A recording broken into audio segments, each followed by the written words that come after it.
កោះនារីជាគម្រោងដែលល្អឯកគ្នាពីរទៀបទៀបបង្កាយនឹងទីក្រុងកោះពេជ្រដែលស្ថិតក្នុងរាជធានីភ្នំពេញអមដោយទេសភាពទន្លេមេគង្គហុំព័ទ្ធដោយហេដ្ឋារចនាសម្ព័ន្ធដែលមានស្តង់ដារខ្ពស់Noria City អភិវឌ្ឍដោយក្រុមហ៊ុន OCIC មានការរៀបចំនិងបែងចែកទៅតាមប្លុកនីមួយៗយ៉ាងច្បាស់លាស់ដែលរួមបញ្ចូលដោយអគារពាណិជ្ជកម្ម ខុនដូ លំនៅដ្ឋាន ផ្សារទំនើប សណ្ឋាគារលំដាប់អន្តរជាតិនិងកន្លែងដើរលេងកម្សាន្តជាច្រើនទៀតឥឡូវនេះគម្រោងចាប់ផ្ដើមបើកលក់ដីប្លុក K6 ជូនដល់អតិថិជនដែលមានតម្រូវការចង់បានប្រភេទដីសាងសង់អគារពាណិជ្ជកម្ម ខុនដូ ឬវិឡាប្រណិតទៅតាមតម្រូវការរបស់លោកអ្នកដែលមានការបែងចែកទៅតាមប្លុកនីមួយៗមានទំហំចាប់ពី20 គុណឲ្យ30 ម៉ែត្ររហូតដល់40 គុណឲ្យ45 ម៉ែត្រ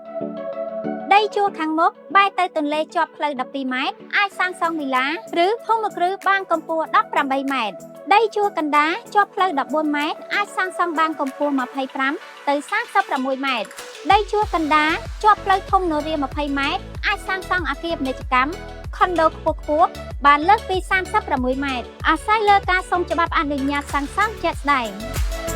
មួយវិញទៀតយើងក៏មានប្រភេទផ្ទះអាជីវកម្ម Townhouse បែបទំនើបដែលមានកម្ពស់4ជាន់ទីឯជាន់ផ្ទាល់ដីជាលំហពាណិជ្ជកម្មធំទូលាយជាន់ទី1យើងមានបន្ទប់ទទួលភ្ញៀវនិងផ្ទះបាយដាច់ដោយឡែកពីគ្នា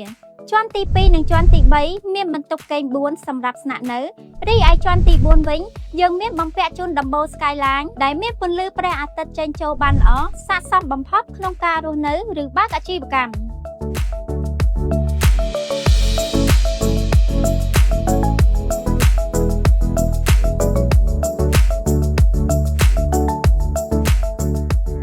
ដើម្បីទទួលបានឱកាសវិនិយោគដ៏ល្អនេះសូមទំនាក់ទំនងមកកាន់ក្រុមការងារ iPin តាមរយៈលេខទូរស័ព្ទ link Telegram ឬប្រអប់ឆាត Page សូមអរគុណ